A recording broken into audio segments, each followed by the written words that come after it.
యేసుక్రీస్తు ప్రభుని నమ్మక మునుపు నా పేరు మోహన్ కృష్ణ, గంటా మోహన్ కృష్ణ.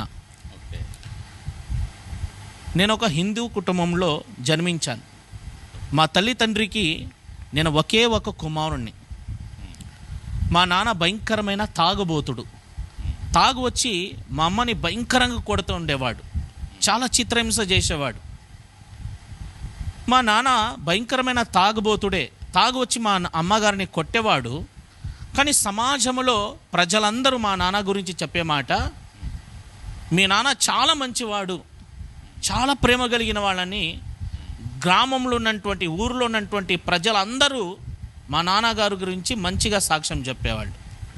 కానీ తాగి వచ్చి మా అమ్మని కొట్టడానికి కారణం ఏమిటి అని ఆలోచిస్తే, మా అమ్మ భయంకరమైన కోపిష్టి. తల్లిని సన్మానించాలి, తల్లిని ప్రేమించాలి, తల్లిని గౌరవించాలని పరిశుద్ధ గ్రంథం మనకు నేర్పిస్తుంది. అలాగే నా తల్లిని నేను ప్రేమిస్తాను, తల్లిని నేను సన్మానిస్తాను. కానీ ఇది సజీవ సాక్ష్యము కనుక సాక్ష్యం ఉన్నట్లు చెప్తే అది వినేవారికి బాగుంటుంది, అది దేవునికి కూడా మహిమ కలుగుతుంది. మా నాన్న తాగబోతుడే, మా అమ్మని కొట్టేవాడు, కానీ సమాజంలో మంచివాడని మంచి పేరు ఉంది.